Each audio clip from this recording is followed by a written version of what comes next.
بسم اللہ الرحمن الرحیم الحمد للہ رب العالمین الرحمن الرحیم مالک یوم الدین ایاک نعبد و ایاک نستعین اہدنا الصراط المستقیم صراط الذین انعمت علیہم غیر المغضوب علیہم ولا الضالین اللہم صل علی محمد وآل محمد اعوذ باللہ من الشیطان الرجیم بسم اللہ الرحمن الرحیم الحمد للہ الذی لا یبلغ مدحتہ القائلون ولا یحصی نعماءہ العادون ولا یعدی حقہ المجتہدون الذی لیس لصفتہ حد محدود ولا نعت موجود ولا وقت معدود ولا اجل ممدود فطر الخلائق بقدرته ونشر الرياح برحمته الصلاة والسلام على الرسول المسدد المصطفى العمجد المحمود الأحمد سيدنا ومولانا ومولى الكونين جد الحسن والحسين عاني والقاسم محمد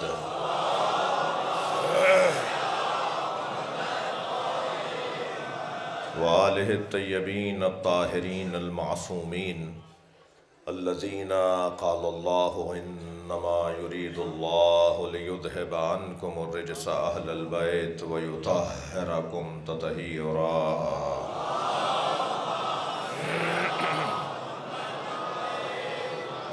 ولعنۃ اللہ علی اعدائہم اجمعین من یوم عداوتہم الی قیام یوم الدین اما بعد قال الحکیم فی قرآن الکریم بسم اللہ الرحمن الرحیم وجعلنا منہم ائمۃ یہدون بامرنا لما صبروا وکانوا بآیاتنا یوقنون وقال اللہ تبارک وتعالی فی مقام آخر وجعلناہم ائمۃ یہدون بامرنا وأوحينا إليهم فعل الخيرات وإقام الصلاة وإيتاء الزكاة وكانوا لنا عابدين صلوات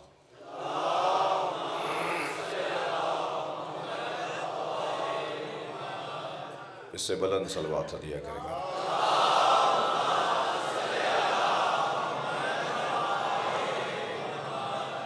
التماس ہے ایک سورہ فاتحہ پڑھ لیجئے 3 مرتبہ سورہ اخلاص حاضرین مجلس کے مرحومین خاص طور پر کچھ نام مجھے ابھی آتے ہوئے بیٹھتے بیٹھتے بھی بعض دوستوں نے کہے ہیں انہیں بھی نیت میں رکھیے مجلس ترحیم کی سید امانت علی شاہ ابن سید محمد سلطان شاہ سیدہ فیاضی بیگم زوجہ محمد سلطان شاہ سید ذیشان علی شاہ اس خانوادے کے تمام مرحومین شہدائے ملت ذوی الحقوق مرحومین جنہوں نے قومی خدمات انجام دیں اور آج وہ ہمارے درمیان نہیں ہیں ہمیں امام بارگاہ مساجد مدرسے روٹ پرمٹ بنا کے دے کے چلے گئے ان سب کو بھی شامل سورہ فاتحہ قرار دیجئے بسم اللہ الرحمن الرحیم الحمد للہ رب العالمین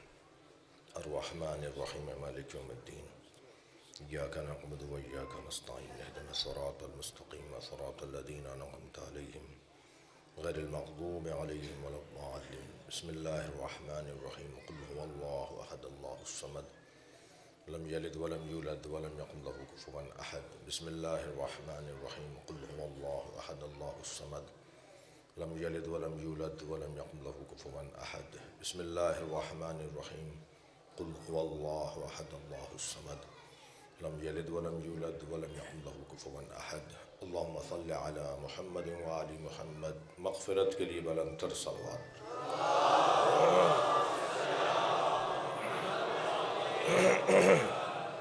میرے بھائی اپنی والدہ کی شفا کے لیے اور آپ کے ذہنوں میں اور جو مریض ہیں مومنین ان سب کی شفا یابی کے لیے ایک بلند تر صلوات پڑھیں۔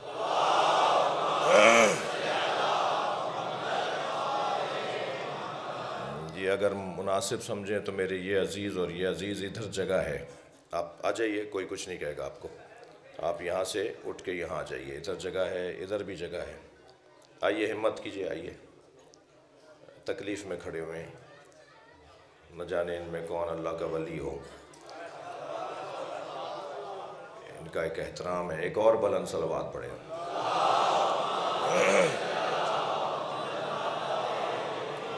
اس سے بلند صلوات ہدیہ کریں۔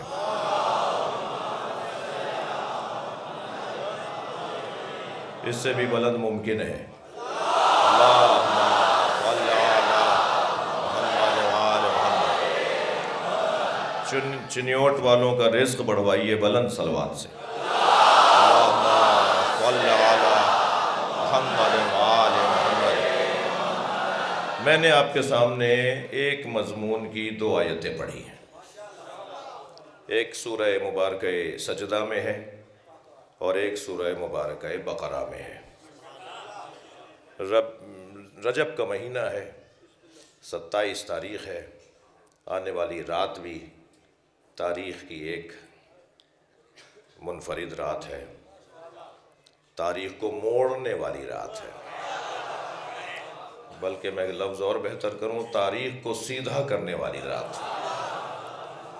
اور جو آج کا دن گزر رہا ہے اس کا بھی بڑا گہرا تعلق ہے میرے اور آپ کے عقائد کے ساتھ، اور 2 دن پہلے بھی جو تاریخ گزری ہے وہ بھی ہماری عقیدتوں کی تاریخ ہے۔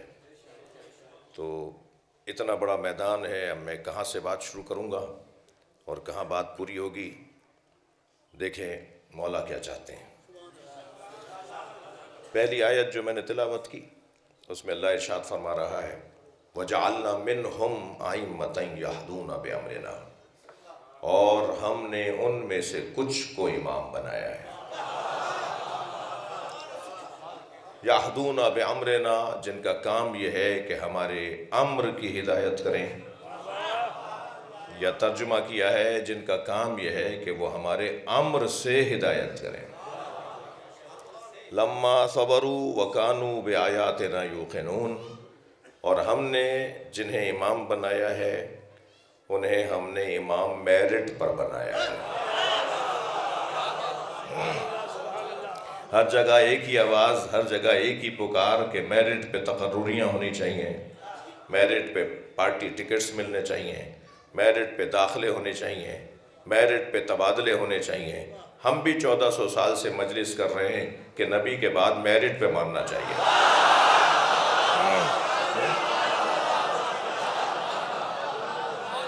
اللہ کا نہ کسی سے پڑوس ہے، نہ اللہ کی کسی سے رشتہ داری ہے۔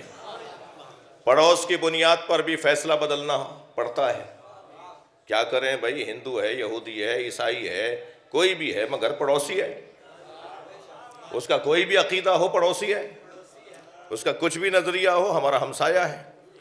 تو ہمسائے کے حقوق دور رہنے والے رشتہ دار سے مختلف ہیں جی۔ تو اللہ کا تو کسی سے پڑوسی نہیں ہے، اس لیے کہ اللہ کا جسم نہیں ہے، جسم نہیں ہے تو مکان نہیں ہے، مکان نہیں ہے تو پڑوس نہیں ہے۔ اللہ کا کسی سے پڑوسی نہیں ہے، اس کا جسم ہی نہیں ہے، وہ جسم کی محدودیت سے اور مجبوری سے آزاد ہے۔ جسم کی جو مجبوریاں ہیں وہ ہماری اور آپ کی ہیں، اور اللہ صمد ہے، صمد ہے، بے نیاز ہے، تو اس کا کسی سے پڑوس نہیں ہے۔ اللہ کی کسی سے رشتہ داری بھی نہیں ہے، وہ لم یلد ہے ولم یولد ہے، نہ کسی کا باپ ہے نہ کسی کا بیٹا ہے۔ تو رشتہ داری کی بنیاد پر فیصلہ بدلا جاتا ہے۔ رحم ہے بھائی، رشتہ دار ہے، صلہ رحمی کا تقاضا ہے، رشتے کا تقاضا ہے، یہ اس کا حکم علیحدہ ہے، اس کا حساب علیحدہ ہے۔ تو اللہ تو اگر کسی کو کوئی مقام دیتا ہے تو وہ اس بنیاد پر نہیں کہ جو اصول ہمارے یہاں کار فرمائے۔ اللہ جسے مقام عطا کرے گا وہ میرٹ پہ دے گا۔ یہاں افسران بھی تشریف فرما ہے، شخصیات تشریف فرما ہے، نوکریاں تھیں 100، امیدوار آئے 1000، اب 100 کو ان 1000 میں سے 100 کو نکالنا ہے۔ تو پیپر ہوا، ٹیسٹ ہوا، اس میں سے کٹتے پھرتے 300 رہ گئے، پھر بھی 200 کو کاٹنا ہے۔ پھر کہا ایک اور دوبارہ ٹیسٹ اناؤنس کیا جائے گا، پھر ان میں سے 200 میں کو بھی کاٹنا ہے، 100 تک لانا ہے۔ معلوم ہے ان میں سے بھی پھر 50 اور رہ گئے، یعنی 150 ہو گئے، اب 50 کو اور کاٹنا ہے، تو وہ پھر 50 کا انٹرویو میں انہیں کاٹا جائے گا تاکہ 100 کو، ایسے ہی میرٹ بناتے ہیں نا افسران، ادارے ایسے ہی میرٹ بناتے ہیں. یہ میرٹ بناتے بناتے مشکل کرتے کرتے کرتے معیارات اونچے کرتے کرتے بالآخر 100 کا انتخاب ہو گیا. ساری کائنات میں جب اللہ نے معیارات کو بلند کرنا شروع کیا تو میرٹ بنا، اس کا نام علی رکھ دیا.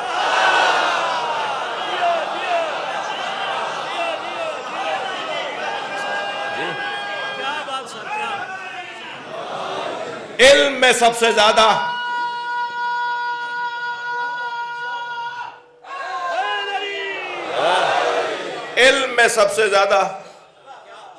کسی میں دم ہے تو آ کر بتائے کہ وہ علی سے زیادہ جانتا ہے. جی مولا علی سے بعد از خدا و رسول، بعد از اللہ اور نبی، اس پوری کائنات میں علی مولا سے بڑا کوئی عالم ہی نہیں. جو یہ کہتا ہوا نظر آئے سلونی سلونی قبل ان تفقدونی، یہ مولا علی کے علاوہ کسی نے دعویٰ ہی نہیں کیا. اور اس کا ترجمہ بھی میرا ترجمہ علیحدہ ہے. سب ترجمہ کرتے ہیں سلونی سلونی قبل ان تفقدونی، پوچھو پوچھو اس سے پہلے کہ میں دنیا سے چلا جاؤں، پوچھ لو بھائی میں چلا جاؤں گا، یہ ترجمہ کرتے ہیں. میں اس کا ترجمہ یہ نہیں کرتا، میں کہتا ہوں سلونی سلونی قبل ان تفقدونی، پوچھو پوچھو اس سے پہلے کہ تم مر جاؤ.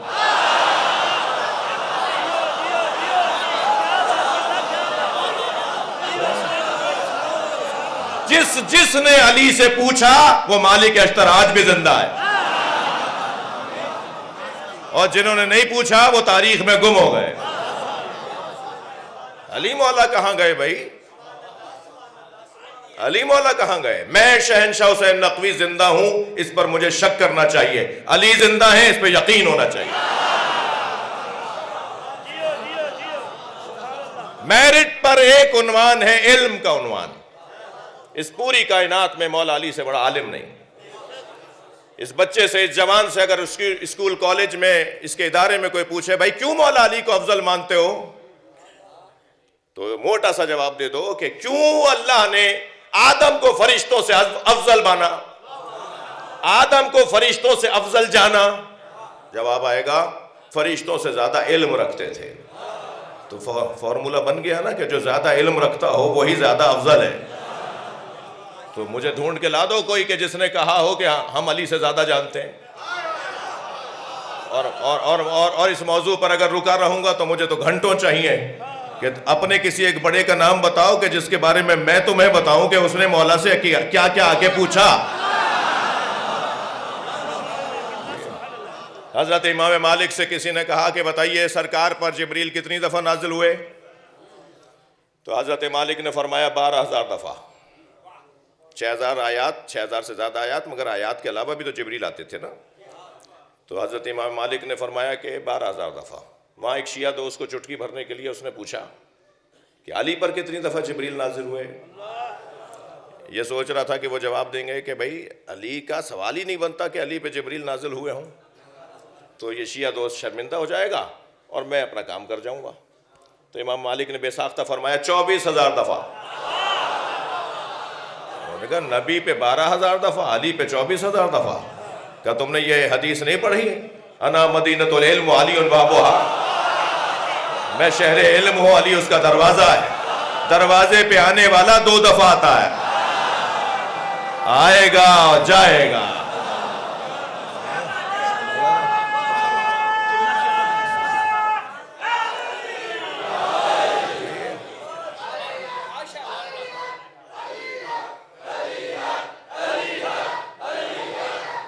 مل کر صلوات دیا کریں نبی کی ذات پر.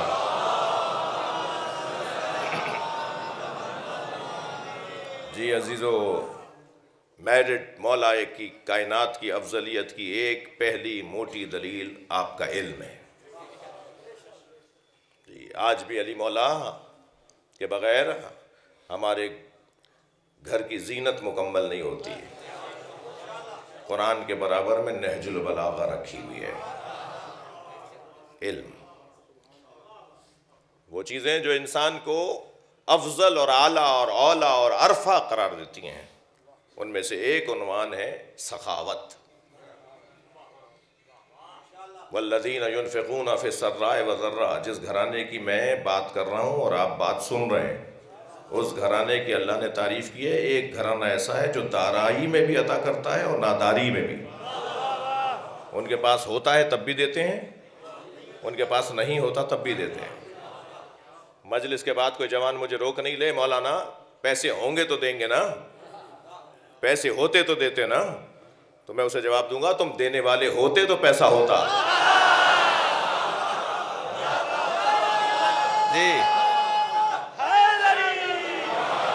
ہاں، پیسے سے سخاوت کا کوئی تعلق نہیں ہے، سخاوت سے پیسے کا تعلق. دینے کا جذبہ ایجاد کرو، اللہ واسطہ فیض بنا دے گا.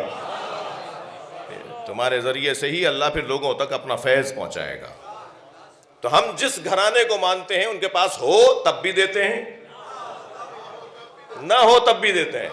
اس مفہوم کی ایک اور آیت آپ کا ذوق اور آپ کی توجہ اور آپ کا اس کیفیت میں سننا مجھے آمادہ کر رہا ہے کہ میں دل سے پوری اپنی توانائی کے ساتھ مجلس پڑھوں.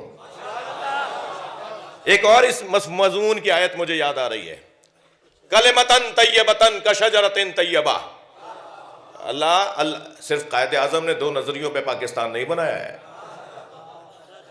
پاکستان 2 قومی نظریوں پہ بنا ہے نا، ہندو نظریہ، مسلم نظریہ.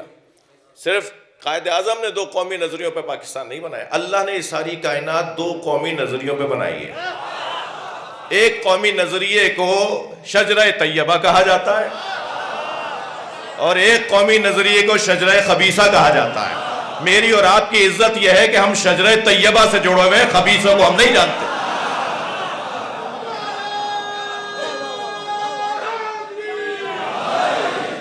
کلمتن طیبتن کشجرتن طیبہ.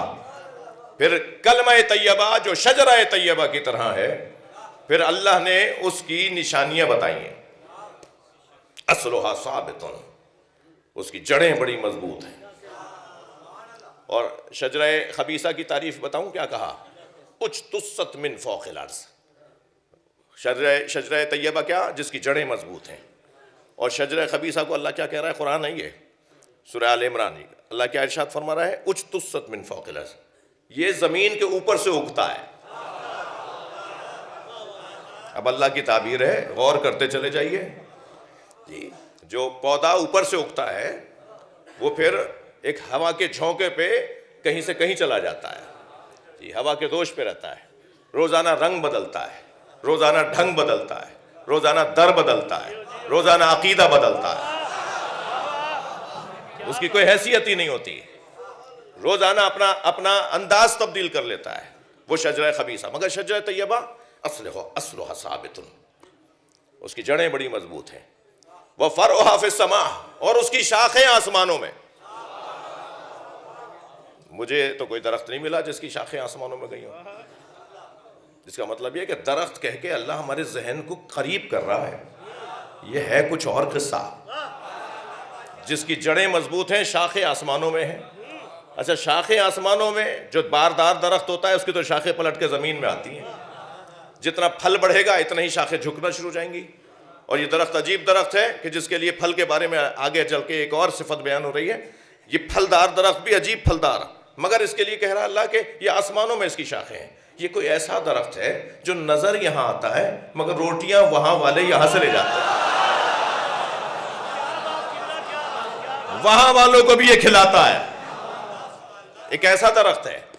اب اس درخت کی ایک اور صفت کو اللہ نے بیان فرمایا، تؤتی اکلھا کل حین باذن ربھا. اس درخت کی ایک صفت یہ ہے کہ یہ ہر موسم میں پھل دیتا ہے. یہ ہر موسم میں پھل دیتا ہے. کوئی ہے درخت جو ہر موسم میں پھل دیتا ہو؟ اس درخت شجرہ طیبہ کو اللہ ارشاد فرما رہا ہے یہ ہر موسم میں پھل دیتا ہے. جس کو دوسری جگہ اللہ نے یوں ارشاد فرمایا کہ ينفقون فی السراء والضراء. دارائی میں بھی دیتے ہیں، ناداری میں بھی دیتے ہیں. یہ وہ گھرانہ ہے سخاوت والا گھرانہ. دروازے پر تو یطعمون الطعام علی حبہ مسکینا یتیما واسیرا. مسکین آیا تھا نا، مساکین تو نہیں آئے تھے. جی اسیر آیا تھا، اسارا تو نہیں آئے تھے. یتیم آیا تھا، یتامہ تو نہیں آئے تھے. ایک روٹی اسے دے دیتے، باقی سے آپ افطار کر لیتے۔ ایک آیا تھا نا، مگر مانگنے والا ایک تھا، روٹیاں 5 کی مل رہی ہیں۔ میں مولا علی سے ہاتھ جوڑ کر کہوں مولا ایک روٹی اسے دے دیتے، باقی سے آپ افطار کر لیتے۔ تو یہ سخاوت ایسی ہے اس گھرانے کی کہ علی مولا کی آواز آئے گی، مانگنے والے نے کب کہا تھا مجھے علی کی روٹی چاہیے؟ جتنے رہتے ہیں سب عطا کریں گے۔ صلوات پڑھ لیں محمد و آل محمد۔ سخاوت اس گھرانے کی سخاوت، یہ دینے والا گھرانہ ہے بھائی، عطا کرنے والا گھرانہ ہے۔ ایک صاحب کہنے لگے یہ یا علی مدد کا کیا مطلب ہے، اللہ سے مانگو۔ تو میں نے کہا بھائی جو بولتے ہیں نا انہیں ملتا ہے تبھی بولتے ہیں، اور پھر مانگنے والوں سے پوچھو نا کہ ان کی نیت کیا ہے۔ کالے کپڑے میں پہن رہا ہوں، اعتراض آپ کر رہے ہیں۔ کالے کپڑوں کی دلیل تو میں دوں گا نا جو کالے کپڑے پہنے ہوئے ہیں۔ ہاتھ کھول کے نماز میں پڑھتا ہوں تو دلیل بھی میں ہی دوں گا نا۔ آپ تو پڑھتے نہیں ہیں تو آپ میرے لیے دلیلیں کیا دیں گے؟ بھائی سجدگاہ رکھتا میں ہوں نا نماز میں، تو سجدگاہ پر نماز ہوگی بغیر سجدگاہ کے، بغیر خاک کے، بغیر مٹی کے سجدہ نہیں ہوگا، اس کی دلیل بھی میں دوں گا نا۔ جی آپ بولے چلے جا رہے ہیں۔ ماتم میں کرتا ہوں تو دلیل بھی میں دوں گا۔ یا علی مدد ہم بولتے ہیں تو دلیل بھی ہم دیں گے۔ آپ تو بولتے نہیں ہیں، آپ کیا دلیل دیں گے؟ پوری دنیا میں کوئی 60 ممالک دیکھ لیے ہوں گے، پورا پاکستان دیکھ لیا، اسی حلیے میں رہتا ہوں، آپ کا نوکر ہوں۔ آپ سے بات کر رہا ہوں، آپ سے عرض کر رہا ہوں، میں آپ کا نوکر ہوں، اس نوکری کے کپڑوں میں رہتا ہوں جی، 24 گھنٹے کی ڈیوٹی۔ اور کوئی سفر ایسا نہیں ہوا جس سفر میں کوئی برابر میں آ کے نہ بیٹھا ہو، جہازوں کے ایئرپورٹ پہ نہ جانے کہاں اور برابر میں کوئی نہ کوئی آ کے بیٹھ گیا۔ اور رستے میں بھی جب نماز پڑھ رہا ہوتا ہوں تو میں ڈھونڈتا ہوں اہل سنت کی مسجد۔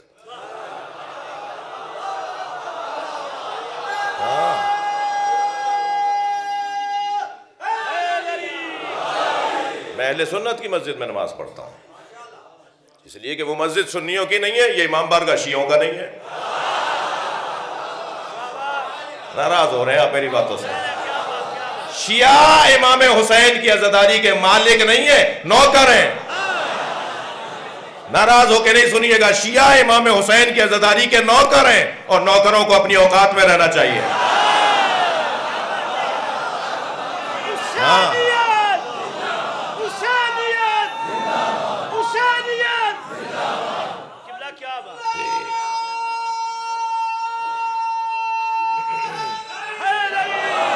مالک کے مہمانوں کا خیال رکھیے۔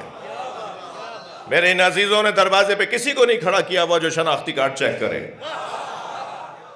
کہ آنے والا مسلمان ہے یا غیر مسلم۔ جی ہم مسلمان غیر مسلم کی بات جب نہیں کر رہے تو سنی تو ویسے ہی ہماری جان ہے، سنی تو ہمارے ویسے ہی عزیز ہیں، پڑوس بھی ساتھ ہے، نوکریاں بھی ساتھ ہیں، کھانا پینا ساتھ ہے، مرنا جینا ساتھ ہے، اکثر ملک کے اندر رشتہ داریاں ہیں۔ جی یہ حسن ہے ہمارے پاکستان کا۔ تکفیریوں کا پیسہ یہاں ضائع گیا، بڑے بجٹ لے کر آئے، بڑے چیک لے کر آئے، بڑے لوگ مارے انہوں نے، مگر علم اتروا نہیں پائے، مجلسیں بند نہیں کروا پائے۔ آج تو وہ منہ چھپائے بیٹھے ہیں، ہم تو آج بھی چوک پہ مجلس کر رہے ہیں۔ ہاں ہم کہاں گئے، ہم کہاں جائیں گے، ہم کیوں جائیں گے؟ جی اگر کسی کو جانا بھی ہے نا تو تم ہی کو جانا ہے یہاں سے۔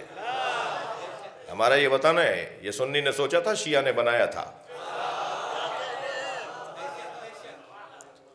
علامہ اقبال سنی، قائد اعظم شیعہ، ایک سنی نے سوچا، ایک شیعہ نے بنایا، اور آج بھی الحمدللہ سنی شیعہ مل کر اسے چلا رہے ہیں، اور آج بھی الحمدللہ سنی شیعہ مل کر اسے بچا رہے ہیں، اور اس کی ترقی بھی سنی شیعہ کے ملنے میں ہے، پیار محبت سے رہنے میں ہے۔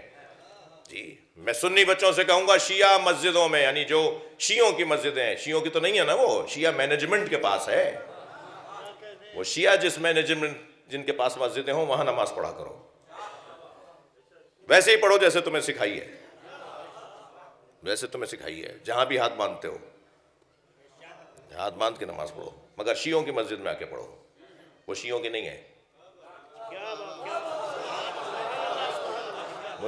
مجھے اس سنی سے بڑا پیار ہے جو لاکھوں شیعوں میں ہاتھ باندھے ہوئے نظر آ رہا ہوتا ہے،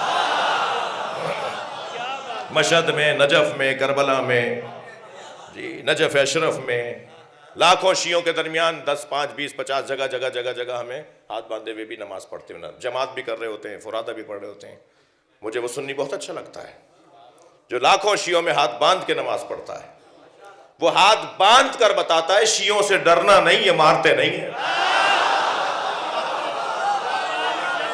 یہ کتنا بڑا اعزاز ہے قوم کے لیے کہ اس سے کوئی ڈرتا ہی نہیں ہے، یہ ہمارا اعزاز ہے، یہ بہت بڑی قیمت ہے ہماری کہ لوگ ہم سے ڈرتے نہیں ہیں۔ یہ کون سا ہنر ہے کہ لوگ ڈریں آپ سے؟ نبی فرما رہے ہیں کہ مسلمان کے ہاتھ اور زبان سے مسلمان محفوظ رہے تو مسلمان ہوگا۔ اتنی سی مختصر سی حدیث پر بھی عمل نہیں کر پائے قوم۔ ہم سے کوئی نہیں ڈرتا، الحمدللہ ہم سے کوئی نہیں ڈرتا، اس پر مجھے اور آپ کو فخر کرنا چاہیے۔ وہ ہاتھ باندھ کر بتاتا ہے شیعوں سے ڈرو نہیں، یہ مارتے نہیں ہیں، اور وہ پیغام دے رہا ہوتا ہے جو دین میں نے سمجھا ہے اس پر عمل کرنے کی جرأت بھی رکھتا ہوں۔ تو بہادروں سے تو ویسے ہی پیار ہونا چاہیے، شجاعوں سے، بہادروں سے ہمیں پیار ہونا چاہیے۔ مگر عزیزو ناراض نہ ہو جائیے گا، چنیوٹ کے میرے دوست بہت عرصے بعد حاضری ہے جی، بلکہ شاید کوئی 20 سال بعد حاضری ہے۔ اس امام بارگاہ میں نے مجلس پڑھی ہے تقریباً کوئی 20 سال پہلے جی۔ آپ لوگ اتنے آئے ہی نہیں تھے جو میں دوبارہ آتا۔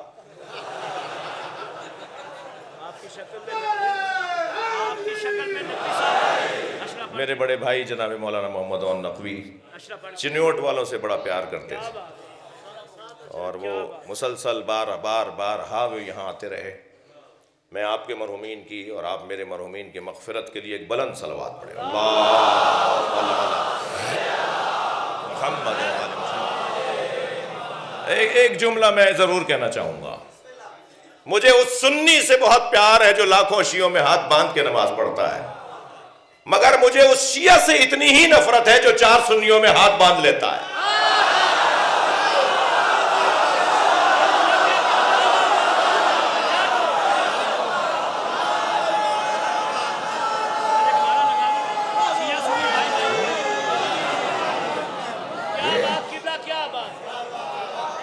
ہمارے سیاستدان، ہمارے افسران، جی توجہ ہے، یہ جب چاہتے ہیں ہاتھ باندھ لیتے ہیں۔ ارے تمہارے تو دادا بھی ہاتھ کھول کے پڑھتے ہیں، تمہارا تو سارا خاندان ہاتھ کھول کے پڑھتا ہے، تمہیں کیا ہو گیا؟ کہنے لگے مولانا کیا کروں، وہ جو آپ نے تصویر دیکھ لی نا، دائیں بائیں مرہب کھڑا ہوا تھا، تو میں نے اسے الجھ کے جواب دیا تمہیں دائیں بائیں مرہب نظر آ گیا، دل میں اترا والی یاد نہیں ہے؟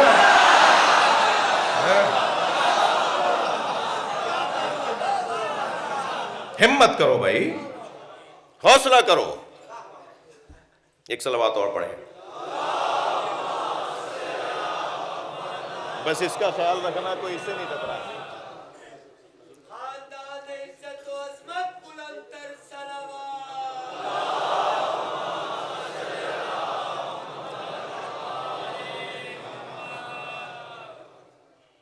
ایک اور صلوات پڑھیں،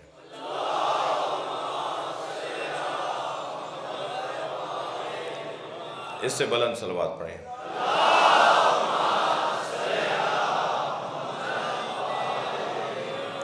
باران رحمت کے لیے صلوات پڑھیں۔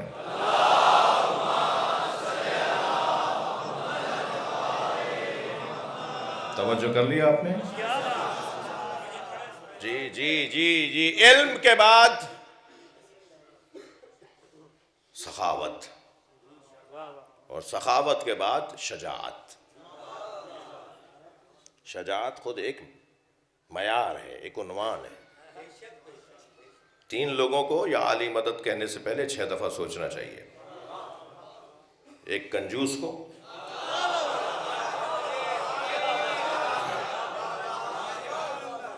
مدرسے کی دیوار گر رہی ہے، مسجد کی ٹوٹیاں ٹپک رہی ہیں، امام بارگاہ میں کلر ہوئے 10 سال ہو گئے. بھائی کہاں کا ہے یہ امام بارگاہ؟ بھائی یہ فلاں جگہ کا ہے. فلاں جگہ پر کوئی مومن نہیں رہتا. نہیں صاحب، فلاں کی تو 15 دکانیں ہیں، 15 کے تو 200 ایکڑ کی زمین ہے، 400 ایکڑ پہ تو ان کے یہاں کیلا لگا ہوا ہے. جی پیسہ نہیں نکلتا. مولانا خمس دے دوں گا تو بچے گا کیا؟ زکوٰۃ دے دوں گا تو بچے گا کیا؟ نہیں عزیزان گرامی، جنہیں دینے کا جذبہ نہیں ہے. ہم جس گھرانے سے جڑے ہوئے ہیں اس گھرانے نے میں پیغام ہی دیا ہے. ہم یہ 200 ایکڑ زمین قبر میں نہیں لے کے جائیں گے. قبر میں جائے گی نہیں یہ 200 ایکڑ. جی یہ فیکٹری قبر میں نہیں جائے گی. یہ 5 دکانیں جو مارکیٹ میں ہیں وہ قبر میں نہیں جائیں گی. کنجوس اور علی والا یہ ہوتا ہی نہیں ہے، ہو ہی نہیں سکتا. تھوڑی گردن ہلا دو، بات جا رہی ہے. جی اور دوسرا، جیسے 6 دفعہ سوچنا چاہیے یا علی مدد کہنے سے پہلے کیا مشکل آ رہی ہے، کیا ضرورت آ رہی ہے. تم اس قابل ہی نہیں ہو کہ علی کو پکارو. دوسرا، جو مولا علی کا نام لینے سے پہلے 6 دفعہ اپنی زبان کو پاک کرے، سوچے کہ مجھے بولنا بھی چاہیے یا نہیں بولنا چاہیے، وہ ہے بزدل، بات بات میں گھبرا جانے والا، چائے کی پیالی پہ قوم کے سودے کرنے والے.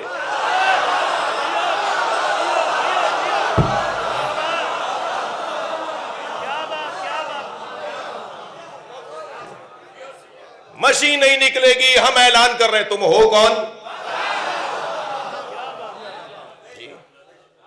ڈی سی صاحب کے ساتھ بیٹھ کے، ایس پی صاحب کے ساتھ بیٹھ کے چائے کی پیالی پہ اعلان کر کر کے آ گئے مومنین. تمہارے رکنے سے رکی تو پھر ذلیل کیوں ہوئے؟ گھبرائے کیوں؟ ڈرے کیوں؟ الحمدللہ پنجاب کے ہمارے قانون دانوں نے اسٹے لیا، اور 2 دن پہلے وہ جس حکومت نے پابندی لگائی تھی اسی حکومت نے ختم کر دی. تم کہاں گئے؟ یہ بہت بڑا سبق تھا جو اس دفعہ ہوا ہے. یہ بہت بڑی عبرت تھی جو اس دفعہ ہماری قومیات کے ہلکے لوگوں نے افسران کے ساتھ بیٹھ بیٹھ کے ویڈیو ڈال رہے ہیں. مشین نہیں نکلے گی، میں فلاں امام بارگاہ کا ذمہ دار ہوں، میں کہہ رہا ہوں نہیں نکلی. تم ہو کون بھائی؟ امام بارگاہ کے مالک ہو یا نوکر؟ امام حسین کے جلوس کو رکوا رہے ہو. مجھے ایک بہت بڑے افسر نے کہا اسلام آباد میں کہ مولانا آپ حضرات ہی کہتے ہیں کہ ہر ملک کے قانون پر عمل کرنا شرعی حکم ہے، تو قانون کہہ رہا ہے کہ مشین نہیں نکلے گی. میں نے کہا قانون کہہ رہا ہے مشین نکلے گی، یہ انتظامی آرڈر ہے جو روک رہا ہے. قانون تو ہمیں اجازت دے رہا ہے. یہ انتظامی آرڈر تھا کہ صاحب مشین نہیں نکلے گی. آپ انتظامی آرڈر کو چیلنج کریں، اسٹے لیں. اور الحمدللہ پنجاب کے ہمارے وکلاء نے لاہور میں بھی، سیالکوٹ میں بھی، اسی طرح فیصل آباد میں بھی، پنڈی میں بھی، ملتان میں بھی، ہر جگہ اسٹے لیا گیا. اور الحمدللہ 2 دن پہلے وہ فیصلہ بدلا، انہوں نے بدلا. میں اور آپ جس دروازے پر بیٹھے ہیں نا، وہ زمانے کو مڑ کر نہیں دیکھتے، موڑ کر دیکھتے ہیں. صلوات پڑھے محمد و آل محمد.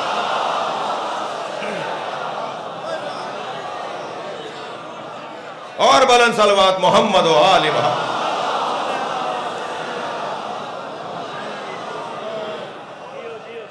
علماء تشریف فرما ہے، شخصیات تشریف فرما ہے، قومیات کے خدمت گزار تشریف فرما ہے، بانیان متولیان تشریف فرما ہے. ان سب کی سلامتی کے لیے ایک بلند صلوات.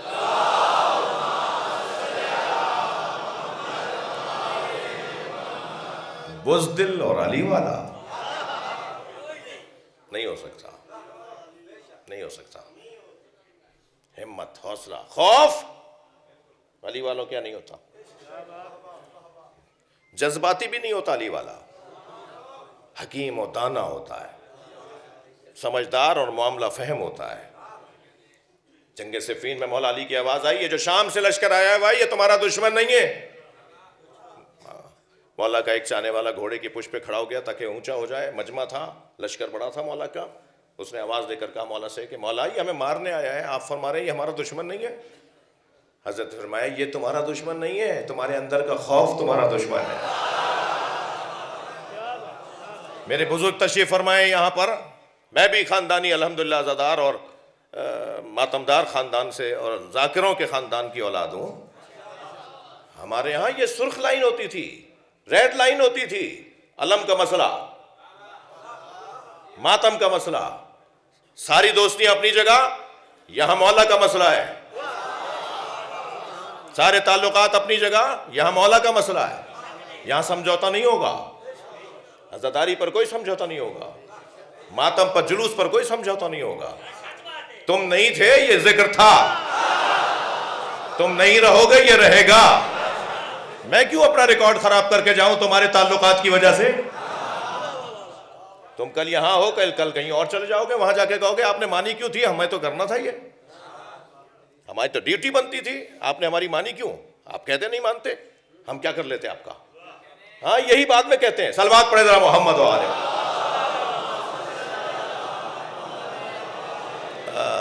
نہیں تھوڑا اس سے بلند صلوات ہوگی. اور تیسرا وہ فرد جسے 6 دفعہ سوچنا چاہیے مولا علی کا نام لیتے ہوئے، وہ ہے تنگ نظر، گھٹے ہوئے دماغ کا، چھوٹی سوچ والا. یہ پنجابی ہے، یہ سرائکی ہے، یہ مہاجر ہے، یہ اردو اسپیکنگ ہے، جی یہ پختون ہے. اچھا، دیواروں پہ دیواریں، بیریئروں پہ بیریئر. پھر اور آگے بڑھتی ہے بات تو یہ سنی ہے، یہ شیعہ ہے. نفرتوں ہی، اور پھر خاندانوں میں بھی، وہ بھٹیوں میں بھی 25 مسئلے، اور چغتائیوں میں بھی 10 مسئلے، اور سیدوں میں یہ مسئلے کہ یہ زیدی ہے اور یہ جعفری ہے، اور یہ کاظمی ہے تو یہ بخاری ہے. کتنی دیواریں اٹھاؤ گے؟ میں ان بچوں جوانوں سے بات کر رہا ہوں، بزرگوں سے تو دعا چاہیے. خبردار، تنگ نظر علی والا نہیں ہوتا، کھلے دماغ والا، وسعت قلبی، سعہ صدر، برداشت، تحمل مزاجی، سب کا احترام، سب کا خیال، یہ مولا علی کے چاہنے والوں کی نشانیاں ہیں. جی بعض لوگوں کا چہرہ اتنا اترا ہوا ہوتا ہے لگتا ہے چھٹا جہاز ڈوبا ہے ان کا. ارے مسکرا کے بات کر لو، ذرا آگے بڑھ کے سلام کر لو. جی اس کے بیٹے نے سلام نہیں کیا تھا، دوستیاں ہی ختم. میں فقیروں کی اولاد ہوں، فقیروں سے پیار بھی ہے مجھے. البتہ غلط فہمی نہ ہو، یہ روڈ پہ مانگنے والے جو ہیں یہ فقیر نہیں ہیں، یہ تو ذلیل ہیں. فقیر مانگنے والا نہیں ہوتا، فقیر اپنے مولا پہ توکل بانٹنے والا ہوتا ہے.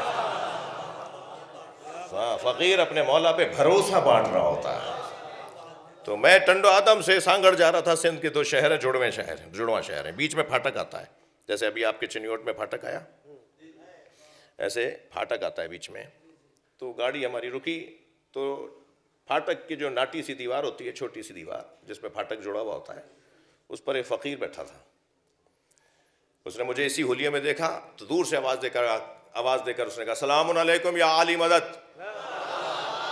تو میں نے سلام کا جواب بھی دیا اور مولا علی مدد بھی کہا. تو وہ فوراً دیوار سے کود پڑا، کہنے لگا اپنے ہی ہو کچھ دوں.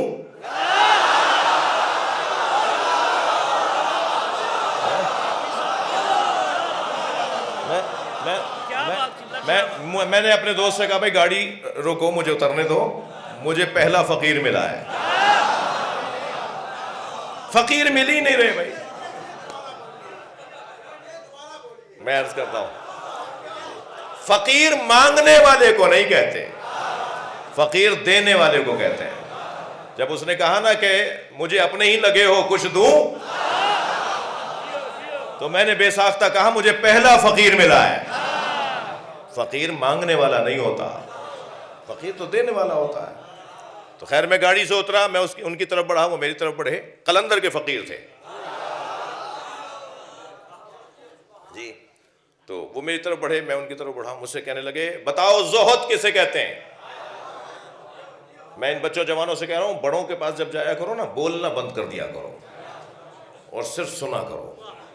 یہ بولنے کی بیماری اتنی لگی ہوئی ہے کہ اس بات کا خیال ہی نہیں ہوتا یہ سینئر بیٹھا ہے، یہ بزرگ بیٹھا ہے، یہ عالم بیٹھا ہے، یہ تجربے کار بیٹھا ہے، یہ ہمارے دادا ہیں، یہ ہمارے نانا ہیں، یہ ہمارے علاقے کے بڑے ہیں. ان کے سامنے خاموش رہو گے تو زیادہ سے زیادہ دولت ملے گی.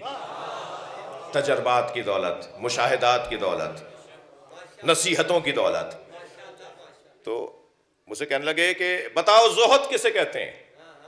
میں نے کہا آپ بہتر جانتے ہیں. کیسے راضی کریں گے بڑوں کو؟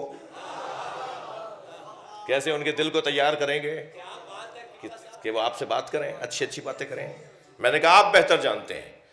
کہنے لگے اللہ ولایت عطا کرتا ہے جب تک کہ زہد کی 7 منزلوں کو نہ گزارو. صاحب ولایت بنا دیتا ہے اللہ. پھر تم لوگوں کے مسائل حل کرو گے، پھر تمہیں واسطہ فیض بنا دے گا اللہ. تو 7 منزلوں سے گزرو گے. میں نے کہا جی عطا کریں. کہنے لگے ایک منزل آج بتاؤں گا، اس پر عمل کر لو تو مجھ جیسا ایک فقیر ملے گا دوسری بتانے کو.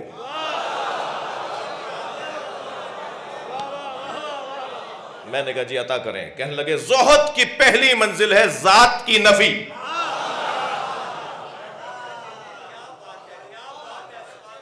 اپنی ذات کی نفی کرو. ہمارے ہاں تو مصیبت ایسی ہے کہ مہنگا کپڑا پہن لے تو کپڑوں کی طرح اکڑ کر چلتا ہے. بعض لوگوں کے کپڑوں میں کلف ہوتا ہے، کچھ لوگوں کی گردنوں میں کلف ہوتا ہے. اتنا ذات کے اسیر ہیں. بڑی گاڑی میں بیٹھ کر سائیکل والے کو تو ذلیل سمجھتے ہیں، مہنگی گاڑی میں بیٹھ کے پیدل چلنے والے کو تو یہ آدمی نہیں مانتا. اتنا ذات کا اسیر ہے. اتنا ذات کا اسیر ہے کہ انہیں انجمن کا صدر بنا دو، پھر جو چاہو کرتے رہو. اور اگر انہیں تم نے نہیں بنایا تو پھر کچھ بھی نہیں کرنے دوں گا. دین سیاست سے جدا ہے، دین سیاست سے جدا ہے، سیاست دین سے جدا ہے. اور اتنی سیاست امام بارگاہوں میں ہوتی ہے، اتنی سیاست مدرسوں میں ہوتی ہے، اتنی سیاست مسجدوں میں ہوتی ہے. ذات کی اسیری،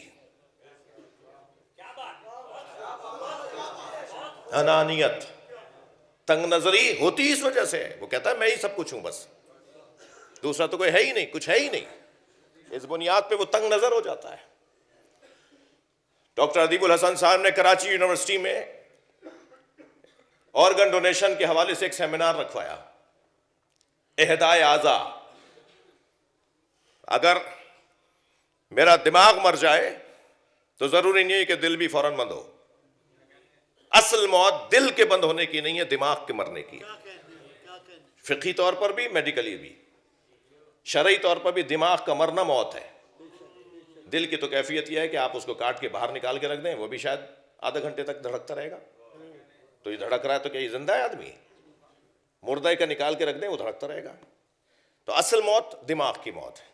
تو جب دماغ مر جائے، وہ جو وینٹیلیٹر پہ جب ڈاکٹر کہتے ہیں دماغ والی لکیر سیدھی ہو گئی، اب یہ آدمی مر چکا ہے، دل دھڑک رہا ہے مگر اس کا ہارٹ بیٹ آ رہی ہے، تو یہ زندہ نہیں ہے. اس وقت میں آرگن نکالے جا سکتے ہیں، گردے، پھیپھڑے، جگر، پتا. ہمارے باڈی میں 17 چیزیں ایسی ہیں جو زندگی دیں گی دوسروں کو. وہ سیمینار ہوا، مفتی منیب الرحمان صاحب بریلویوں کی طرف سے تھے، مفتی شیرانی صاحب دیوبندیوں کی طرف سے تھے، اور شیعوں کی طرف سے نہیں مگر شیعہ ایک شہنشاہ حسین نقوی بھی تھا. تو ہم نے اپنا مقالہ پیش کیا کراچی یونیورسٹی میں. پھر وہ بعد میں SIUT نے ان مقالات کو مجموعہ مقالات کے نام سے طباعت بھی اس کی ہوئی ہے، چھپا ہے، کئی دفعہ چھپا ہے. تو جب ہم پر واضح ہو گیا کہ قرآن اور حدیث کی روشنی میں اور فقہا کی اجتہاد کی روشنی میں چند شرط و شرائط کے ساتھ آرگن کو ڈونیٹ کیا جا سکتا ہے، اعضاء کو ہدیہ کیا جا سکتا ہے، تو بھائی پھر مجھے بھی ہدیہ کرنا چاہیے. تو الحمدللہ میری جیب میں میرا وصیت نامہ ہوتا ہے، وہ کارڈ ہوتا ہے کہ اگر ایسی میری موت ہو جائے کہ میرا دماغ مر جائے اور دل چل رہا ہو تو پھر یہ میڈیکل کے لوگ میرے اندر سے چیزیں نکالیں اور ان لوگوں کو لگا دیں. اور الحمدللہ میری اس تبلیغ سے پاکستان میں سینکڑوں کی تعداد میں، پہلے انگلیوں پہ گنے ہوئے شیعہ تھے جنہوں نے اپنی وصیتیں کی ہوئی تھیں، اب الحمدللہ سینکڑوں کی تعداد میں شیعہ ہو چکے ہیں جنہوں نے وہ وصیت کر دی ہے. اچھا میں بول رہا ہوں مگر سناٹا ایسا ہے، توجہ کہیں اور نہ ہو رہی ہو. ایک صلوات پڑھیں ذرا محمد و آل محمد.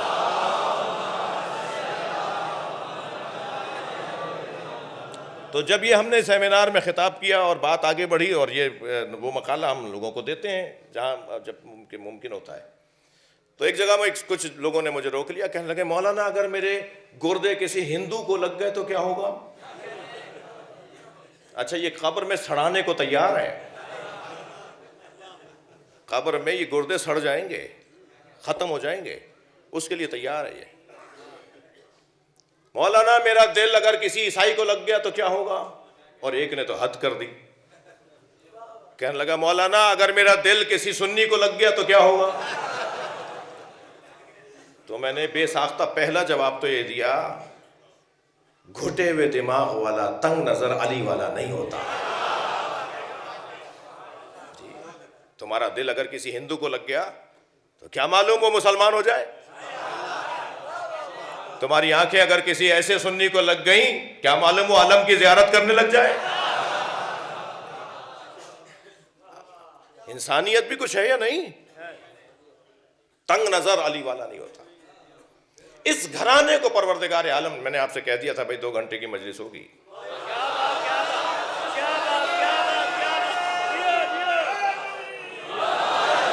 تھک کے نہیں سنے، مجھے صرف جو کھڑے ہوئے دوست ہیں نا ان کا احساس ہو رہا ہے کہ وہ تھک رہے ہوں گے۔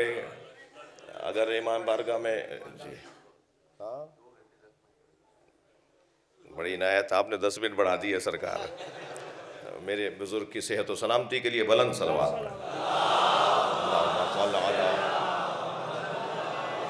بات روشن ہے؟ میں اور آپ جس گھرانے سے جڑے ہوئے ہیں نا، وہ گھرانہ لا بد لا جرم مانا جائے گا، اس گھرانے کو مانا جانا ہے۔ مجھے اس ملنگ سے، اس درویش سے بڑا پیار ہے جو ڈنڈا ہاتھ میں لے کے، کنٹھے گلابے پہن کے بازاروں میں آوازیں لگاتا ہے، آج نہیں کل سب علی علی کہیں گے۔ مجھے اس ملنگ سے اس لیے پیار ہے کہ جہاں میں مولوی تبلیغ کرنے نہیں پہنچ پاتا، وہاں یہ ملنگ مولا علی کی تبلیغ کر رہا ہے، اور یہ حق اور سچ کہہ رہا ہے۔ سب کو آنا ہے اس دروازے پر، آج نہیں کل سب آئیں گے بھائی۔ دیر ہو رہی ہے تھوڑی تھوڑی سی، اور اس میں بھی میرا قصور ہے، میں اچھی تبلیغ نہیں کر پا رہا، میں اچھا کربلا سمجھا نہیں پا رہا، میں اچھا مولا علی کی ولایت کو پہنچا نہیں پا رہا، اپنی تنگ نظریوں کی وجہ سے، اپنی گھٹنوں کی وجہ سے، اپنی رسومات جو خود ساختہ ہم نے خامہ خواہ کی بنائی ہوئی ہیں ان کی وجہ سے۔ خود نیاز پکائی خود کھا لی، یہ کون سا ہنر ہے؟ انہیں کھلاؤ نا جو نیاز نہیں کھاتے، ہاں واپس کر دیں، دوبارہ بھیجو، واپس کر دیں پھر بھیجو۔ میں ممبر حسین مولا پہ بیٹھ کر قسم کھا کے کہہ سکتا ہوں 4-5 دفعہ سے زیادہ نہیں ہوگا، پھر وہاں سے نیاز آئے گی۔ اخلاق سے بہتر تبلیغ ہی نہیں ہے۔ شیعہ بچوں، تمہارے محلے میں دیوبندی، بریلوی، کوئی عالم دین، مولانا صاحب، مفتی صاحب رہتے ہیں نا، چنیوٹ تو ویسے ہی غنی ہے، تو ہر کچھ مدت کے بعد ایک کپڑے کا جوڑا، ایک مٹھائی کا ڈبہ طے کر لو، مولانا صاحب کے دروازے پہ جا کے کہو مولانا ہم شیعہ لڑکے ہیں، آپ کے لیے تحفہ لائے ہیں، آپ دیکھیے گا رنگ کیا بنے گا۔ جی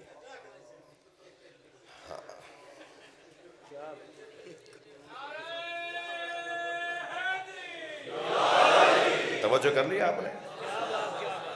ابھی سے پلاننگ نہیں کریں، خیال ہے تو بات بہت روشن ہے۔ سب کو اس دروازے پر آنا ہے، آج نہیں کل سب اسی دروازے پر آئیں گے۔ مجھے تو تعجب ہے ان لوگوں سے، تھکے تو نہیں ہیں؟ بڑی عنایت، آپ کی تازگی مجھے تازہ کر رہی ہے۔ مجھے تعجب ہے ان لوگوں پر کہ جو یہ کہتے ہیں کہ علی دنیا میں چوتھے نمبر پر ہیں، مگر وہی کہتے ہیں آخرت میں پہلے نمبر پر ہیں۔ بغیر مولا علی کے نبی کا جلوہ نہیں ہوگا محشر میں، جب تک علی علم لے کر نہیں آئیں گے۔ لواء الحمد، سنی شیعہ نے لکھا ہے کہ محشر میں نبی کا علم علی لے کر آئیں گے، جس کا نام ہے لواء الحمد، جس کا ایک پھریرا مشرق میں جا رہا ہوگا، جس کا ایک پھریرا مغرب میں جا رہا ہوگا۔ اونچے اونچے علم بنانے والوں پہ تبصرے کرنے والوں، محشر میں سب سے اونچا علم علی لے کر آئیں گے. مشرق میں پھریرا، روایت سنا رہا ہوں میں، حدیث سنا رہا ہوں. اس کا ایک پھریرا مشرق میں جا رہا ہوگا، دوسرا پھریرا مغرب میں جا رہا ہوگا، اور جس پر ایک لمحے کے لیے بھی اس علم کا سایہ آ جائے گا، یہ سایہ دلیل ہوگا یہ جنتی ہے.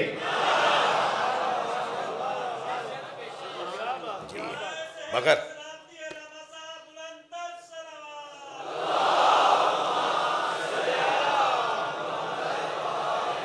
بغیر مولا علی کے تو نبی حوض کوثر پہ کسی کو جام ہی نہیں پلائیں گے. علی مولا کے نام پہ تو جنت کا افتتاح ہوگا. جی علی مولا کے نام پر جنت کا افتتاح ہوگا. حدیث سنا دوں؟ سب بسم اللہ نہیں کہہ رہے. اِنَّ لِبَابِ الْجَنَّةِ حَلْقَةٌ مِّن یاقوتۃ حمراء، جنت پر سرخ رنگ کے یاقوت کی کنڈی لٹکی ہے.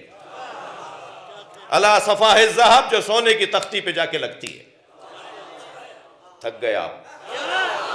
جنت کے دروازے پر سرخ رنگ کے یاقوت کی کنڈی لٹکی ہے، جو سونے کے دروازے پہ سونے کی تختی پہ جا کے لگتی ہے. اذا دقت الحلقہ تنت وقالت یا علی یا علی یا علی.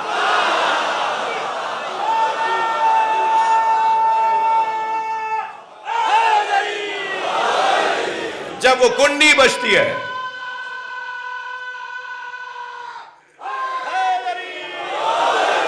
تو اس کے بجنے کی آواز جو بنتی ہے وہ یا علی کی بنتی ہے.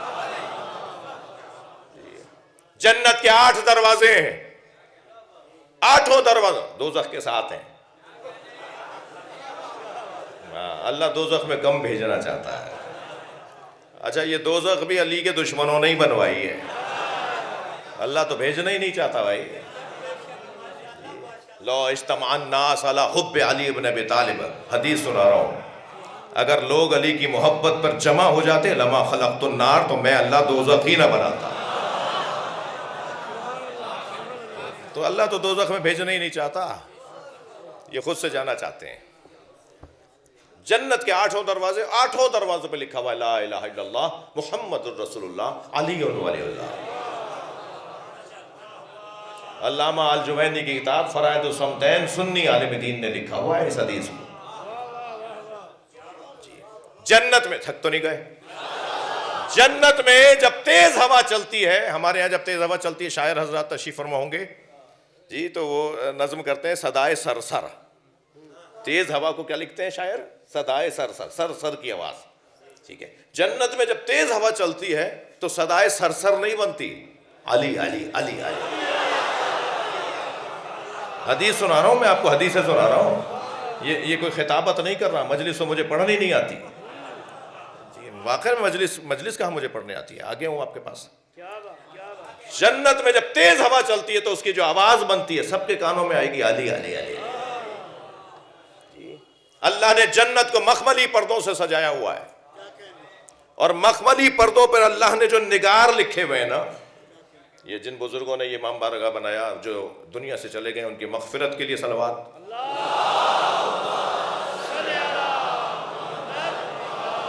جو زندہ ہیں ان کی صحت کے لیے صلوات. اب آپ دیکھیں نا، یہ اگر کوئی انگریز آ جائے گا نا تو اس پلر کو ہی گھنٹوں دیکھتا رہے گا. ہم تو روزانہ دیکھ رہے ہیں نا، یہ آپ تو روزانہ دیکھ رہے ہیں، تو آپ کو تو اندازہ ہی نہیں ہے کہ کتنی بڑا آرٹ ہے یہ. اس پلر کو ہی دیکھتا رہے گا، چھت کو ہی دیکھتا رہے گا، شاید لکڑی کی ہے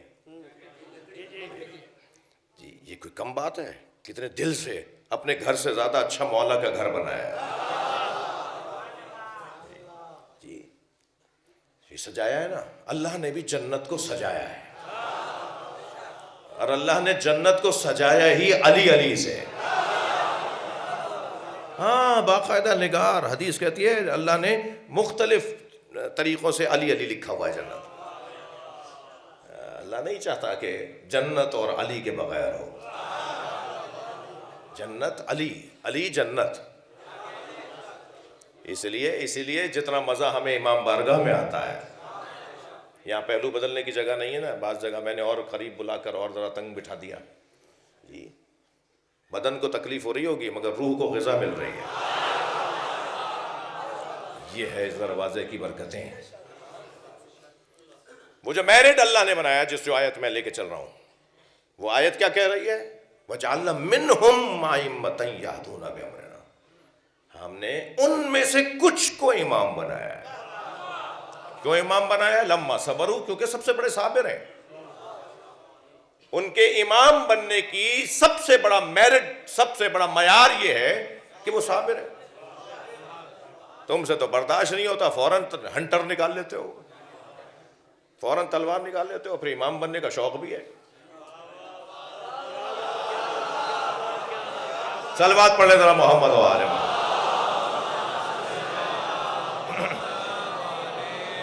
توجہ ہے بات کی؟ جی جو پرانے مجلسی بیٹھے ہیں وہ تو ذرا ساتھ دینا میرا. ایک تعداد بچوں کی آئی بھی ہے جو کبھی کبھی آتی ہے. جی وہ میری محبت میں آئی ہے، مولا کی محبت کے بعد. صحیح ہے؟ ایسے ہی ہے تو بات روشن ہے. لما صبروا، اس لیے ہم امام بناتے ہیں کہ وہ صابر ہیں. صبر ان کی امامت کی دلیل ہے. وَكَانُوا بِآيَاتِنَا يُوقِنُونَ، اور وہ ہماری آیات پر یقین کامل رکھتے ہیں. کوئی انہیں ان کے نظریے سے ہٹا نہیں سکتا. وَجَعَلْنَا مِنْهُمْ أَئِمَّةً يَهْدُونَ بِأَمْرِنَا، ہم نے ان میں سے کچھ کو. اچھا، اس کا مطلب یہ ہوا کہ امام 12 ہیں مگر بننے کے قابل 12 سے زیادہ تھے. یہی ہوا نا مطلب. بڑی عنایت. ہم نے ان میں سے کچھ کو، امام تو 12 ہی ہے نا، اور قرآن کہہ رہا ہے ہم نے ان میں سے کچھ کو امام بنایا ہے. تو امام 12 مگر بننے کے قابل 12 سے زیادہ. اب وہ کون ہے کہ جو بننے کے قابل تھے مگر اللہ کا کلام، اللہ کا معیار، اللہ کا کام، اللہ کی مرضی، کہ مثلا 20 میں سے اس نے 12 کو بنایا. وہ کون ہے جن میں سے 12 بنائے؟ ان میں سے ایک کا نام عباس.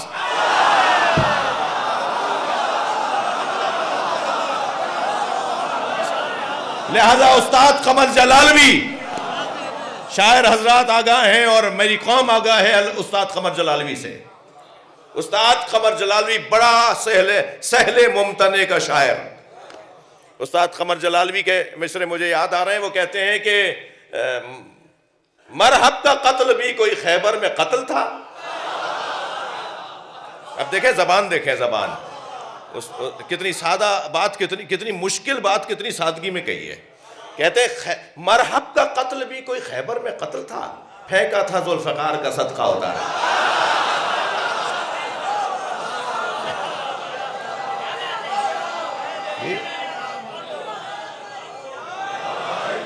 بیٹھا ہے مشکلات کے رستے میں ہار کے. تھک رہے ہیں حضرات. بیٹھا ہے مشکلات کے رستے میں ہار کے، او بد نصیب دیکھ علی کو پکار کے. یہ استاد قمر جلالوی. تو استاد قمر جلالوی وَجَعَلْنَا مِنْهُمْ أَئِمَّةً يَهْدُونَ بِأَمْرِنَا کی تفسیر میں ان کے یہ 2 مصرے پڑھ سکتا ہوں. ہم نے ان میں سے کچھ کو امام بنایا ہے. تو استاد قمر جلالوی کہتے ہیں مقام حضرت عباس کم نہیں تھا قمر. بھئی دوسرے مصرے پہ توجہ. مقام حضرت عباس کم نہیں تھا قمر، پلاتی دودھ جو زہرا امام ہو جاتے.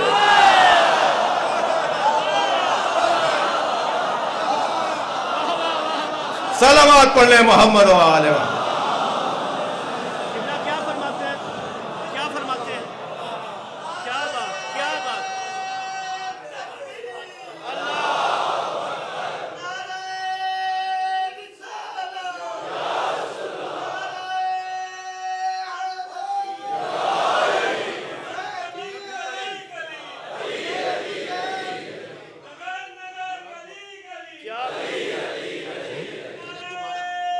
اچھا،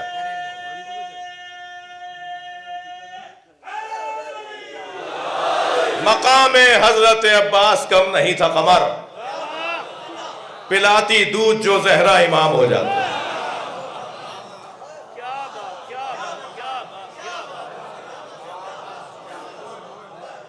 عباس مدینہ رہنے کی جگہ نہیں ہے. محملیں تیار کرو۔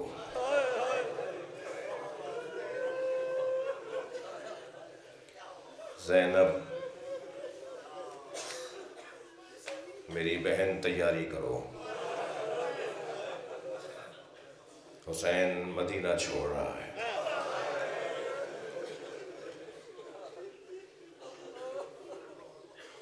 بہن زینب کو رات کی تاریکی میں جا کر امام نے پیغام دیا، تیاری کرو، کل ہم شہر چھوڑیں گے۔ اور رونے والوں خود پہلے گئے ہیں نبی کے مزار پر، قبر مصطفیٰ سے لپٹ کے روئے، اور اتنا روئے، جو روایت پڑھ کر پڑھ رہا ہوں نا، اتنا روئے کہ آپ کی آنکھوں کے آنسو قبر کو تر کر رہے تھے، کہ قبر مصطفیٰ سے آواز آئی، میرے لال تم مدینہ چھوڑ دو، تمہارا نانا تمہارے ساتھ ہے۔ اجرکم اللہ، اجرکم اللہ۔ جو جہاں بیٹھا ہے اپنی آواز کو آزاد کرے، جس کے مذہب میں رونا جائز ہے وہ تکلف کر کے نہ روئے۔ جی کچھ ہی دیر رہ گئی ہے رات آنے میں، میرے مولا کی شب ہجرت ہے، شب مسافرت ہے۔ اجرکم اللہ۔ اور پھر بھائی کی قبر پہ گئے، امام حسن کی قبر سے لپٹ کے روئے، رونے والے سنیں گے۔ پھر آخر میں جناب زہرا کی قبر پہ گئے، مگر قبر زہرا پہ ایسے جا رہے تھے جیسے چھوٹا بچہ ماں کے پاس جا رہا۔ اجرکم اللہ۔ اور ماں کی قبر سے لپٹ کر میرے مولا بہت دیر تک روتے رہے۔ قبر زہرا سے آواز آئی، میرے لال تمہاری ماں تمہارے ساتھ ہے۔ دوسرا دن نمودار ہوا، عباس قناتیں لگوا دو اور شہر میں سنانی سنا دو کہ اس رستے سے کوئی نہ گزرے۔ اجرکم اللہ۔ اس لیے کہ حسین کی بہنیں باہر آ رہی ہیں۔ اجرکم اللہ، اجرکم اللہ، اجرکم اللہ۔ حق ہے ایسے رونے کا، حق ہے ایسے رونے کا۔ آپ جب ایسے روتے ہیں نا تو امام جعفر صادق دعا دیتے ہیں، یا اللہ یہ ہمارے عمر کو زندہ کر رہا ہے۔ اور خواتین بھی مجلس میں ہیں نا، میں ان بیویوں سے کہوں گا ذرا احتیاط رہے، کسی کو دھکا نہ لگ جائے، اس لیے کہ ہو سکتا ہے ایک ماں آئی ہوئی ہو اور اس کے ساتھ 4 سالہ پوتی بھی آئی ہوئی ہو، اور وہ آپ کو ایسے روتے ہوئے دیکھ کر دادی سے کہہ رہی ہو، دادی یہ لوگ ایسے کیوں رو رہے ہیں؟ اور پھر دادی کہے گی، سکینہ یہ تمہارے بابا کو رو رہے ہیں، تو وہ ٹھنڈی سانس لے کے کہے گی، کاش یہ کربلا میں ہوتے، میرا بابا یوں نہ مارا جاتا۔ اجرکم اللہ، اجرکم اللہ۔ قناتیں لگائی گئیں، ایک ایک ہماری دروازے کے سامنے لائی گئی، مگر رونے والوں جب دروازے سے بی بی باہر آتی تھی تو اس بی بی سے متعلق بچہ، جوان، مرد آگے بڑھتا تھا۔ ایک بی بی باہر آئی، جناب قاسم آگے بڑھے۔ اجرکم اللہ، اجرکم اللہ۔ جناب قاسم نے سہارا دے کر اپنی ماں بی بی ام فروا کو محمل میں بٹھایا۔ کچھ دیر کے بعد ایک اور بی بی باہر آئیں تو حضرت علی اکبر دوڑے اور سہارا دیا، اپنی ماں ام لیلہ کو بٹھایا۔ کچھ دیر کے بعد جناب بی بی ام کلثوم باہر آئیں تو ان کے بچے حضرت عباس آگے بڑھے، مگر ایک عجیب منظر بنا۔ کچھ دیر کے بعد آخر میں ایک بی بی باہر آئی جسے دیکھ کر سب نے اپنا کام چھوڑ دیا۔ امام نے کرسی چھوڑ دی، عباس نے سواریوں پہ سامان لد رہا تھا وہ کام چھوڑ دیا، سب جوان آگے بڑھے، کوئی ہاتھ کا سہارا، کوئی بازو تھام رہا ہے۔ حضرت عباس نے اپنے گھٹنا ٹیک دیا، بی بی اس پہ پیر رکھ کے بیٹھے، رو رہے نا، اللہ آپ کو شام لے جائے۔ اب کی دفعہ جب شام جائیں تو جناب زینب کا زیارت نامہ پڑھتے ہوئے وہ جملہ ضرور پڑھیے گا جس میں سلام کرنے والا کہتا ہے سلام ہو آپ بی بی آپ پر کہ جب آپ 11 محرم کو بے گجاوا اونٹ پر بٹھائی جا رہی تو نہر کی طرف رخ کر کے کہہ رہی تھی عباس تم نے مجھے مدینے میں سوار کیا تھا، آؤ اب زینب سوار ہو رہی ہے، کوئی نہیں ہے جو زینب کو سوار کرے۔ اجرکم اللہ اجرکم اللہ۔ محمل تیار، قافلہ چلنے لگا۔ ابھی امام گھوڑے پر بیٹھے ہی تھے کہ جناب عباس نے آ کے فرمایا مولا ہماری حویلی کی ہماری خاندان کی بزرگ معمر بیویاں آپ کو یاد کر رہی ہیں۔ امام نے فرمایا عباس میں نے سب سے رخصت لے لی، کون بلا رہا ہے؟ کہ بیویاں بلا رہی ہیں۔ کون بیویاں ہیں؟ بی بی ام سلمہ، نبی کی زوجہ، ام المومنین، امام حسین کی نانی، بی بی ام البنین، مولا عباس کی ماں، امام حسین پہ ماں کا درجہ رکھنے والی بی بی ام ہانی، امام حسین کی پھوپھی، مولا علی کی بہن، حضرت ابو طالب کی بیٹی، یہ 3 معمر بیویاں امام حسین کو بلا رہی ہیں۔ امام نے فوراً سواری سے خود کو اتارا، حویلی میں گئے، سامنے یہ بیویاں کھڑی تھیں۔ سب سے پہلے اپنی نانی کے قریب گئے، بی بی ام سلمہ کے قریب، آگے بڑھ کے کہا نانی آپ نے مجھے بلایا ہے؟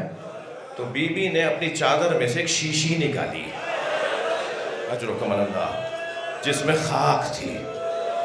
فرمایا حسین تمہارے نانا نے مجھے یہ خاک شیشی میں یہ خاک دی تھی اور مجھ سے کہا تھا جب یہ خاک خون میں بدل جائے، اجرکم اللہ، تو سمجھ جانا میرا حسین مارا گیا۔ حسین مجھے ایسا لگتا ہے کہ تم اس سفر سے واپس نہیں آؤ گے، تم جیسے جا رہے ہو نا لگتا ہے اسی سفر میں تمہیں مار دیا جائے گا۔ تو امام نے آگے بڑھ کے فرمایا نانی ہاں میں اس سفر سے واپس نہیں آؤں گا، مجھے اس سفر میں مار دیا جائے گا۔ تو سنیں گے زدارو، جناب ام سلمہ نے ایک قدم خود آگے بڑھی اور فرمایا پھر زینب کو چھوڑ جاؤ۔ فرمایا اماں اللہ زینب کو اسیر دیکھنا چاہتا ہے۔ اجرکم اللہ اجرکم اللہ۔ ہو گئی مجلس عزیزدارو، میں 1 یا 2 منزلیں اور لوں گا۔ پھر جناب ام ہانی کو اپنی پھوپھی کو دیکھ کے فرمایا اماں آپ نے بلایا؟ فرمایا اے میرے بچے ہمارے گھر کا ہماری حویلی کا پرانا دستور ہے جب ہمارے یہاں کوئی بڑی مصیبت آنے والی ہوتی ہے تو ہمارے گھر میں بسنے والی جناتنیاں روتی ہیں۔ میں کل رات سے جناتنیوں کے رونے کی آوازیں سن رہی ہوں۔ امام نے فرمایا اماں یہ میرا نوحہ پڑھ رہی ہے، یہ مجھے گھر سے رخصت کر رہی ہے۔ جناب ام البنین کو دیکھ کے فرمایا اماں آپ کچھ کہتی ہیں؟ فرمایا اے آقازادے تمہارے بابا نے مجھ سے عقد اس لیے کیا تھا کہ اللہ مجھے شجاع بیٹا عطا کرے، اللہ نے 1 نہیں 4 مجھے بیٹے دیے ہیں، مگر میں سوچتی ہوں کہیں عباس وفاداری میں کوتاہی نہ کر جائے۔ مولا حسین نے مڑ کر دیکھا حضرت عباس کو، اشارہ کر کے بلایا عباس اپنی ماں کو یقین دلاؤ تم کتنے بڑے وفادار۔ مولا عباس نے بڑھ کر کہا اماں 70 مرتبہ مارا گیا اور پھر زندہ کیا گیا، تب بھی حسین کو چھوڑ کے نہیں جاؤں گا۔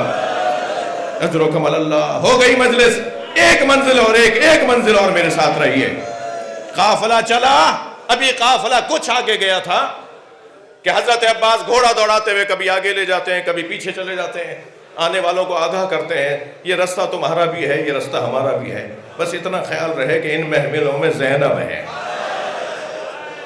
یہ مولا عباس کا کام تھا قافلے کی حفاظت کرنا، کہ اچانک گھوڑا دوڑاتے ہوئے امام حسین کے قریب آئے، سلام کر کے کہا مولا ہمارے قافلے کے پیچھے ایک مختصر سا قافلہ چل رہا ہے۔ امام نے فرمایا عباس کس کا قافلہ ہے؟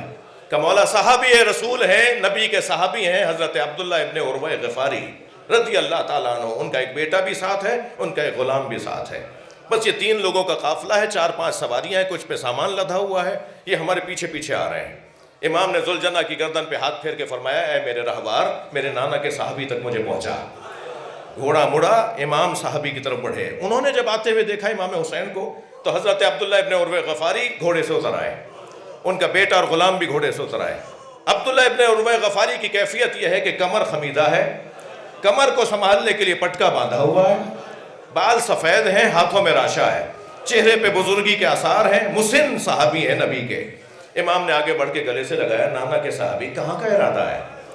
کہا حسین تم کم سن تھے، نبی خطبہ دے رہے تھے، تم مسجد میں آئے، تمہارا پیر کرتے میں الجھا، تم زمین پہ گرے، نبی نے ممبر چھوڑ دیا، تمہیں آغوش میں لے کر ممبر پہ بٹھایا اور ہم سے مخاطب ہو کے کہا میرے حسین کو غور سے دیکھو، اگر یہ اپنے بچوں کے ساتھ ہجرت کرے، تم میں سے کوئی زندہ ہو میرے حسین کا ساتھ ضرور دینا، حسین میں بوڑھا ضرور ہوں مجھے مگر نبی کی وصیت پہ عمل کرنا ہے۔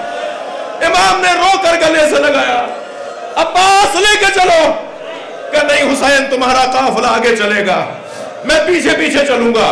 امام نے فرمایا آپ اکیلے کیوں چلیں گے، آپ علیحدہ کیوں چلیں گے؟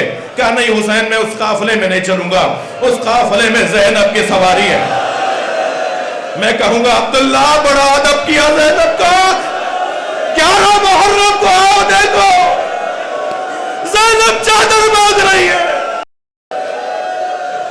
کوئی ہے جو نبی زادیوں کی حفاظت کرے؟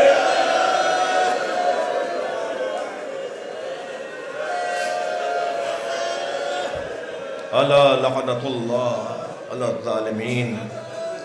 یا اللہ ان آوازوں پہ رحمت نازل فرما، رونے والوں کی توفیقات میں اضافہ فرما، مرحومین مغفورین جن کے ایصال ثواب کی مجلس ہیں ان کے درجات کو بلند فرما، پروردگارہ اس گھر کے تمام احباب کو صحت و سلامتی عطا فرما، اس شہر میں اپنی رحمتیں نازل فرما، سنی شیعہ میرے بھائی جو مجلس میں آئے ہیں ان سب کی دعاؤں کو قبول فرما، امام زمانہ کے ظہور میں تعجیل فرما، افضل واسطی کو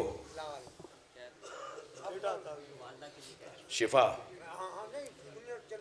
مغفرت فرما، یا اللہ دعاؤں کو قبول فرما، حاجات کی برابری، امام کے ظہور میں تعجیل کے لیے بلند تر صلوات۔ بچوں کی بالتا کے لیے